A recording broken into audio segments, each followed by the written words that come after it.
I'm driving away now. Away from the factory. My feet are wet and my hands are sweaty. I'll try to forget what I saw there, but I won't be able to, will I, Alice? I'll never forget what happened at the factory by the sea.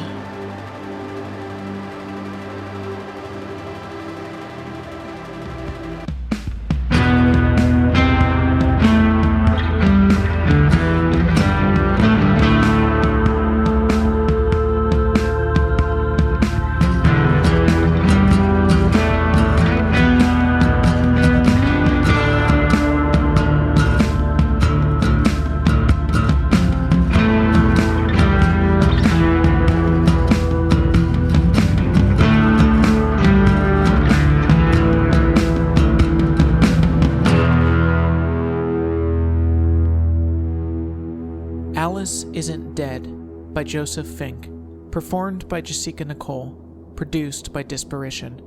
Part 1, Chapter 4, The Factory by the Sea.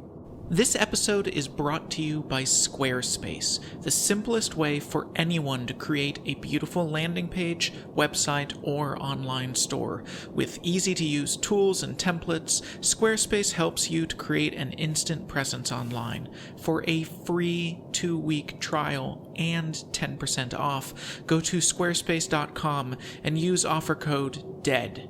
And stay tuned after the show to find out the answer to this week's riddle, which is, why did the chicken cross the road? The sea is crystalline. It's seductive. But the land feels angry and lost. There is no harmony here. The tranquility of the lapping waves sputters out and the land slumps into place. It's buggy as hell, too. God damn it! Oh, sorry, another huge bug just died a messy death right on my windshield, so... whatever. Delivery today was to a factory. I didn't recognize the name of the company, but the factory was vast.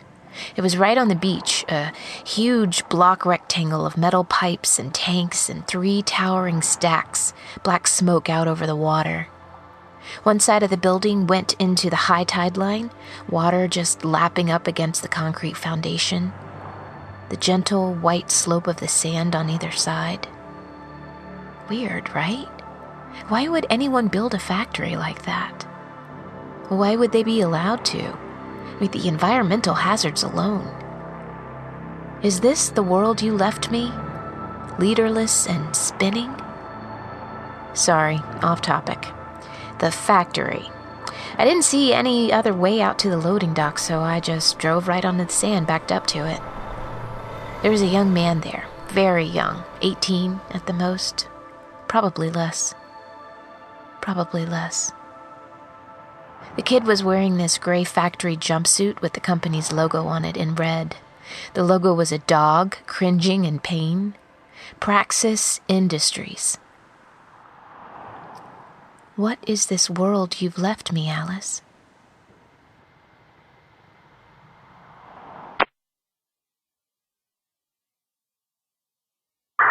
The farther south you go on this coast, the worse the drivers get. They're old and they're mad down here.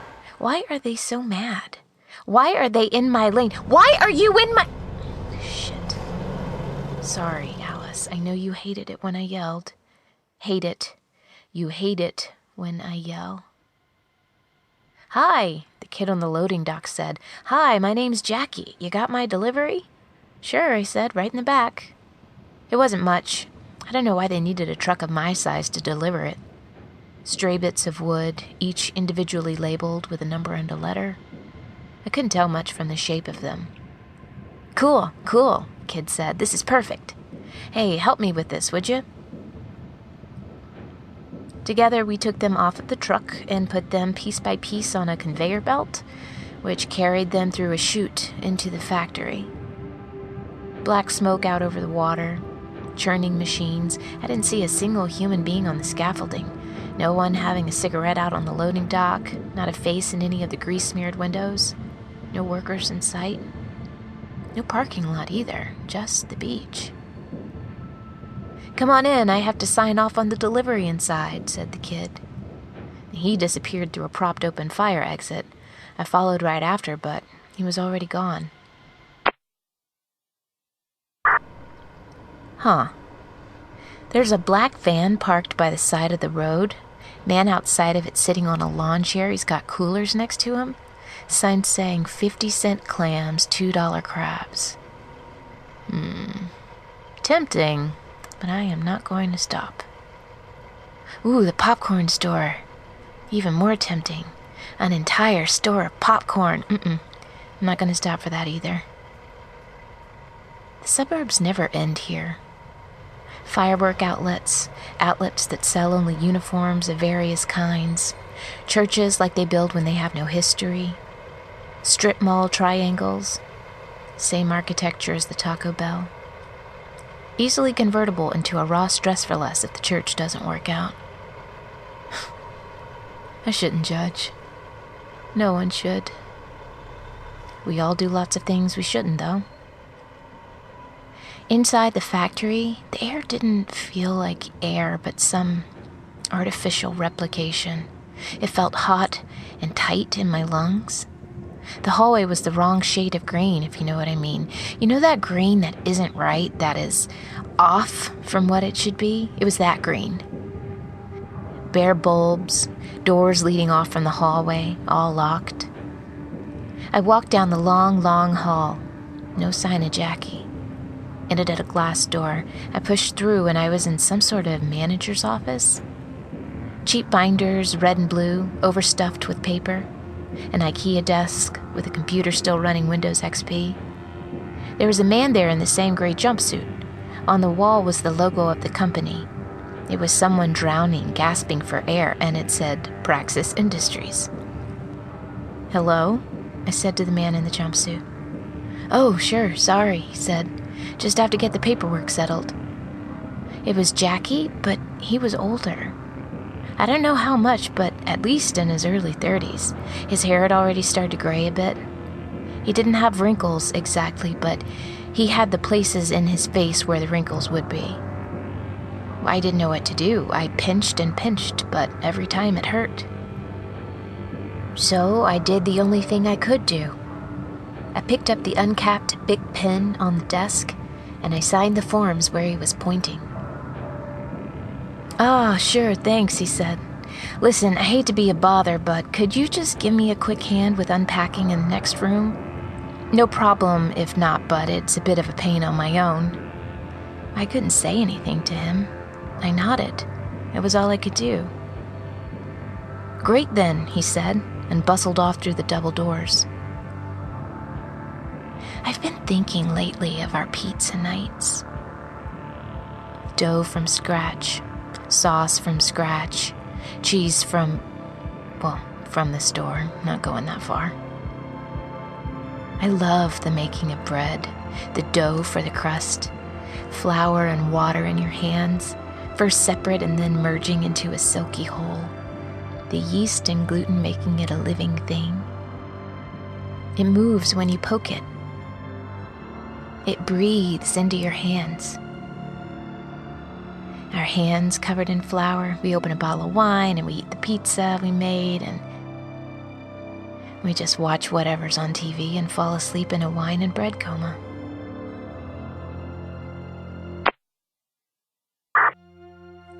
I think love is cooking together. I think it's making something with each other. That's what I think, Alice. I don't know what you think. Turns out that I didn't know what you were thinking at all.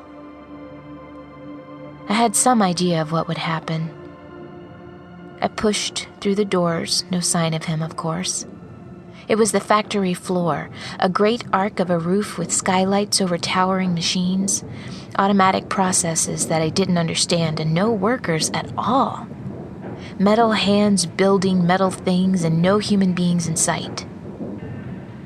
I wandered down the concrete aisles, the sound of the machines pounding in my teeth and eyelids. Machine after machine, Alice. Imagine the scale of them. Picture it for me. And then Jackie again. He was older, in his 50s or early 60s. The promise of his wrinkles made good. I felt dizzy and sick. The thrum of the machines became a hum in my gut, and I tasted hot metal. "Great," he said, "you made it." He was piecing the wood sections together, fitting them into some sort of structure. I still couldn't tell what it was. "Jackie," I said, "what is going on here?" "Jackie," he said. No one's called me Jackie in a long, long time. Jack. I prefer Jack. Leave the younger man's name to the younger man. The howl of the machines echoed back from the empty scaffolding and walkways, and on to Jack, older and stooped. He gestured at what he needed, and I helped him fit some of the wood bits into other wood bits, following his instructions and not my own understanding. I didn't say anything more. But once we had done whatever we did, it didn't look like much. A cube, but missing some bits, maybe.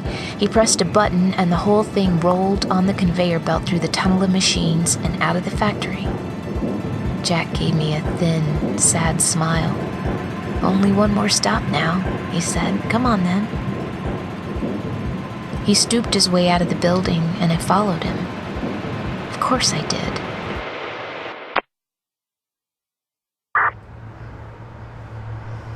Crossing inland now.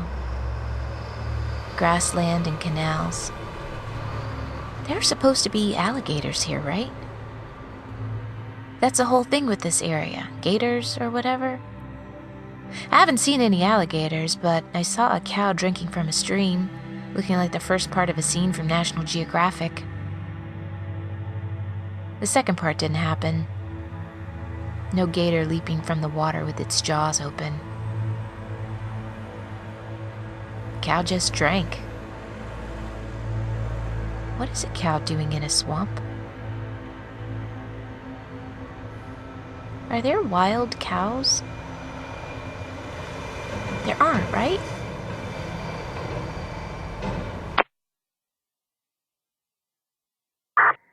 Outside the door, a narrow concrete ledge over the water. Blue water, white sand. The light slapping off the ocean against the factory, wearing it away one gentle touch at a time. Jack was there. Already he was so old. His hair was pure white and his eyes were clouded. He was easily 70, probably 80, maybe more. "Well, this is it then," he said. "Help me with these last few pieces." And I helped him with those last few pieces, and as they locked into place, I understood, and when he gestured, I didn't ask questions. I helped him carry the coffin we had built to the edge of the factory and dropped it into the water, and when he reached for my hand, I didn't hesitate. I eased him into the coffin as it floated. He nodded. He didn't seem scared. My hands shook, but his were steady. "Just push me out then," he said. The coffin bobbed in the water. He laid his head back and put his eyes up to the sky. On the inside of the coffin's lid was the company's logo in red. The logo was two people lowering a coffin into the sea. Praxis Industries, it said. And God help me, I pushed. The coffin took off into the tide, and with each wave it was a little farther out. Jack's hand, so small, so frail, reached up and pulled the lid closed. I stood there watching as it went out further and further, and then was gone. The factory kept on churning, machines making machines. There was no one in sight. It smelled like the sea, and it smelled like smoke and steel, and it smelled like algae and murk. Once he was gone, and once I felt myself start to breathe again, I stepped off the edge, waist deep into the water, and I walked through it around the factory and onto the sand, white as bone, white as heat. And I got in my truck, wet as I was, dripping into the torn plastic seat, dripping on the books stacked on the floor, curling the pages, hands on the key, engine back on, driving away across the sand, away from the factory, out back onto the road, away from the factory. And that's where I am now, driving, as I always am when we talk. We. Of course we don't talk, I do. You vanish. You aren't. You are a gap, a nothing. And I talk into that nothing. I let my words float away, like Jackie on the waves, like Jack on the waves. I let my words vanish, and I just keep driving. Flour on our hands, sauce on our hands on our hands. Something forgettable on the television, leg upon leg. That was a life. Alice, that's what it's made of. Hand upon leg, upon heart, upon couch, upon a day where we made bread together. And now a coffin floating away on water as blue as anything under a sky, as blue as anything away from a factory by the sea.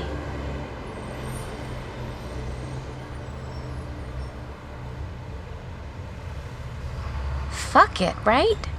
There's a Denny's in 2 miles anyway. There's that. Alice, honey, there's always that.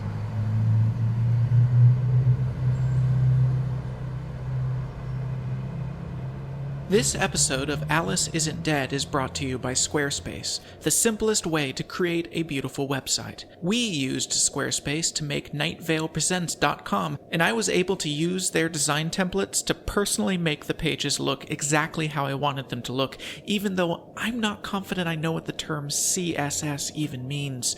Squarespace takes care of every part of making a website, so you don't have to. Hosting, they do that. Registering a domain, sign up for a year and they'll give you a free domain name. Making it look right and work correctly on both desktop and mobile, all of their designs just do that.